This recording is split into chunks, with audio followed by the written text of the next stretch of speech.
So I'm David. Moved to this old house in a suburb. Quiet, a bit run down, but it had its charm, you know?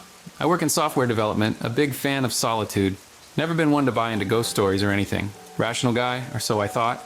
Right after moving in, while I'm setting up the place, I find this old mirror in the attic. It's ornate, a bit tarnished, but beautiful in its own way.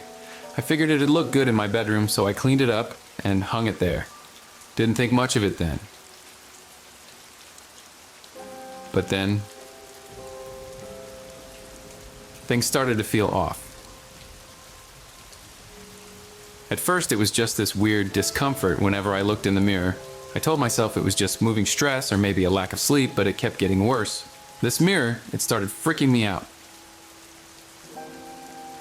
I'd catch my reflection, and something would just be slightly wrong. My eyes looked too dark, or my smile was just a little twisted.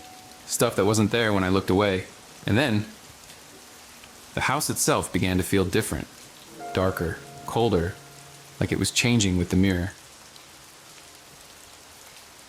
It got to the point where I was avoiding my own bedroom just to not look at myself. I didn't understand it, and I couldn't explain it. It was like the mirror was showing me something lurking inside it, or maybe inside me.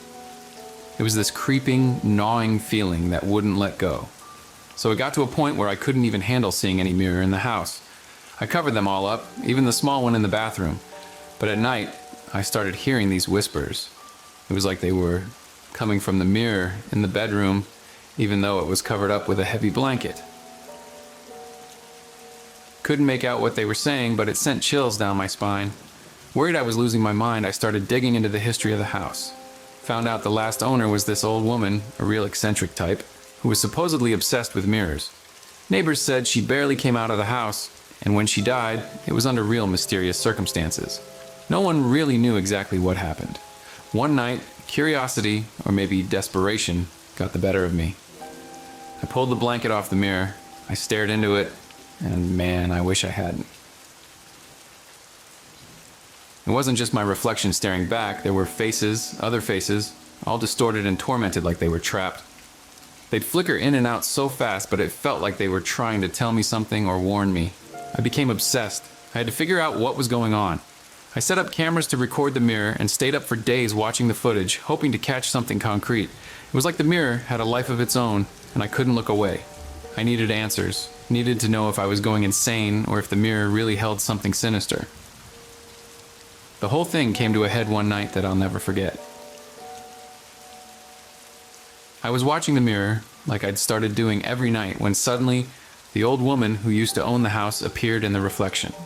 Clear as day, she was there, looking right at me, and she spoke about some kind of doom that was coming. The air in the room went cold, and I swear, it felt like the line between what was in the mirror and what was in the room with me started to blur. I was completely freaked out.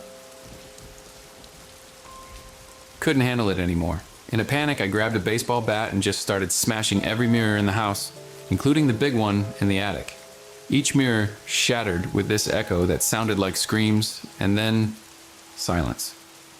A deep, heavy silence fell over the whole house. After that night, things seemed to calm down.